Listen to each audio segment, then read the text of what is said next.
Mickey, that's your problem. Welcome back to the garden. So today is the day that I finally take out my Brugmansias. So what I'm going to go through on today's video is how to get the best out of your Brugmansias in a colder climate like here in the UK. So without further ado, let's get into today's video. So you're probably thinking, what do I know about Brugmansias, because these are only probably 3 foot tall at the very best. But let's take a look at last year's growth before I lost mine over winter due to ill health. So let's go through some details on mature plants.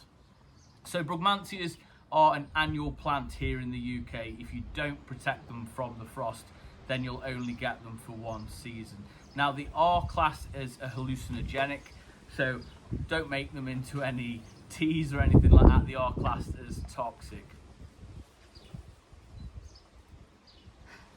Now the flowers, you'll get 2 sets of flowers or 2 flowering times here in the UK. You will get them early summer, so you're talking from June till August, and then you'll get a later show end of September time as well. So I grew 3 different varieties, the white, the pink and the yellow, all of which were really successful and all really flowered really well with a few simple tips that I'm going to give to you today.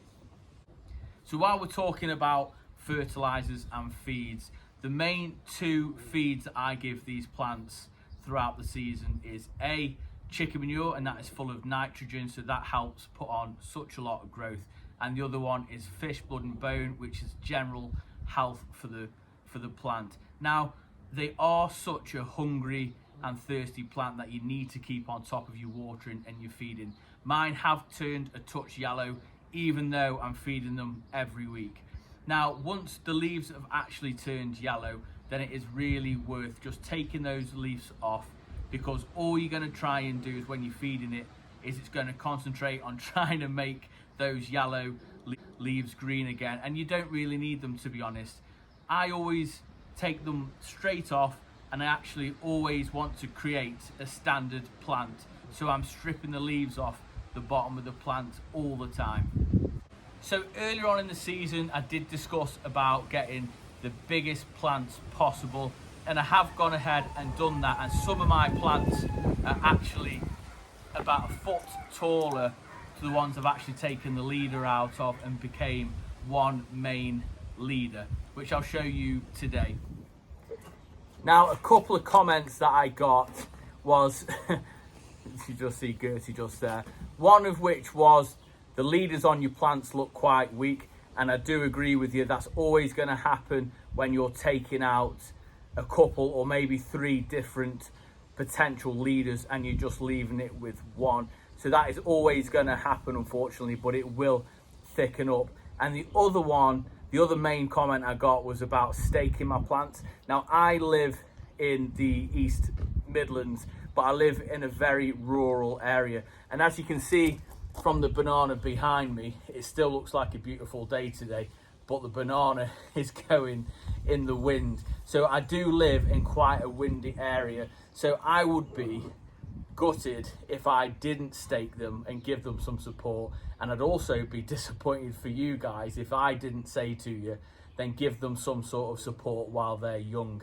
So when they're big, they certainly don't need it. They are quite flexible when they've got that strong stem, but certainly while they're young, that is something that I always do.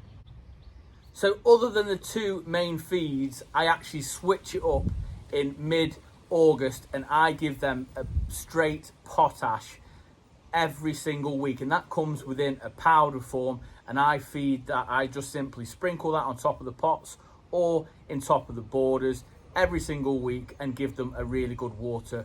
Now watering wise, throughout the growing season, I actually water mine pretty much every single day.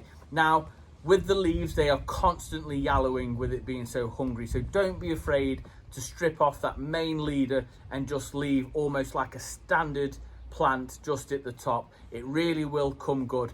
Now once it's crowned, of course it will continue growing, But what I want to do is create the plant crowning as tall as I can possibly give it, just so when it does eventually go out, I've kind of got it head height already. Now, I'm not the tallest, I'm only 5 foot something, but I kind of want it that kind of height before it even starts to branch out. So when I'm stood next to it, I want it to be a real good showpiece. Now, I am going to give you a bit of an example of what it looks like once I've taken one out compared to one that I've actually let crown, and the difference within just 1 month or a couple of months really, because it's only the end of May now, is actually quite staggering. It's nearly a good foot difference in height compared to the one that I've actually left and let crown, and the ones that I continue to pinch out and let get a little bit taller. So let's go ahead and show you the difference with those two now.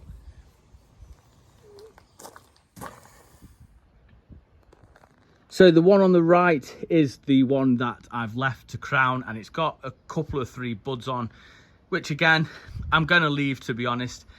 I have pinched out a white one and it does look very thin at the top, but that's to be expected.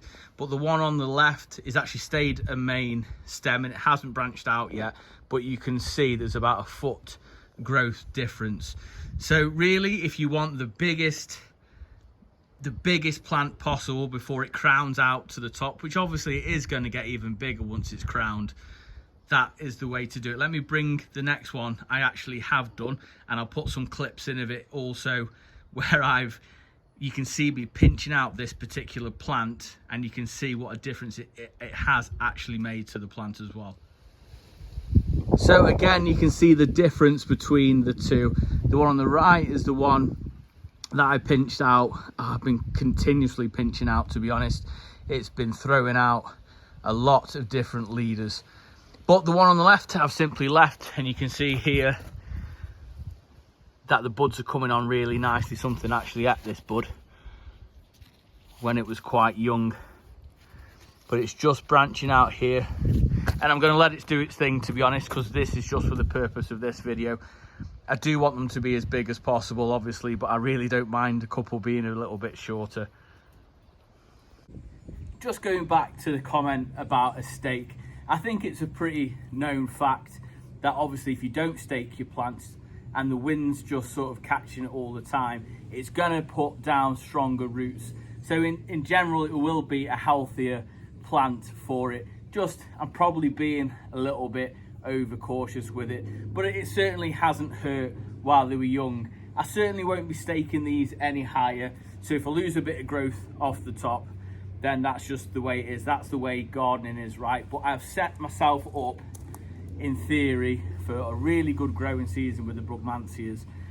I'm optimistic. So this is a variety that I've never grown before. I spent, I think it was about £18 on one single stem cutting, which I'll put a picture in now. And they're doing really, really well. I'm very grateful for the guy who I bought it off. So if you guys aren't a member on Facebook, there's lots of Brugmansia groups that you can join, and lots of people sell several different varieties of Brugmansia. I've always wanted a double, never had a double, but thanks to Russ as well, I've got something called a triple A, which is a triple like cream color, I believe. But I've always wanted a double orange, with always growing the whites, the yellows and the pinks, which I have still got, but unfortunately they had a heavy infestation of green fly earlier on the season. So instead of me spraying them with potential harmful pesticides, insecticides, I decided to use soap and water and simply strip off the leaves, which ultimately has meant it's put the plants back quite considerably. But again, that's just a decision I've made as well. But I still do have a few reasonably good sized plants, and I hope you guys do too with some of the early advice that I've given you. And if you're thinking it's too late, mine have already crowned out, then don't you worry about that. If you want to still continue to see if you can get it higher, just be prepared to lose your flowers and your crowning growth that you've had. So if you decide I'm going to take it back to 1 leader and it's crowned and it's got a couple of little buds on, then be brave, take it off. You're sacrificing maybe a couple of 3 flower buds, but you're going to get the height that you want. For me, these are going to go into the summer house or the greenhouse over winter. That's something unfortunately I didn't get to do last year with my appendix bursting pretty much right on the week where the first frost were due. So we had a -6, -5 and a few more to follow, and I was in hospital. So that's why I lost the collection. Just if you guys are new here, then welcome, but that's the reason why I haven't got any more mature ones. But it's a really good excuse to go back to basics. I wouldn't have done this. I would never have made this video if there wasn't for the fact of I've lost all my original ones, because I wouldn't be bothered about how big these particularly got. I would have just enjoyed the flowers. But instead of just enjoying the flowers this year, I'm going to see how big I can get it, and I'm going to enjoy it when it crowns over my head, and we can enjoy what it looks like. So I hope you enjoyed this video. If you did, then please give it a big thumbs up, as it really does help the channel out, and drop a comment down below, as it helps share it out to others who love gardening just like we do. So keep going, guys, keep plugging away. I'm going to give mine a seaweed feed now, and these are out now. They're out for the season, so let's see what we can do with them. Until next time, see you in the garden. Take care.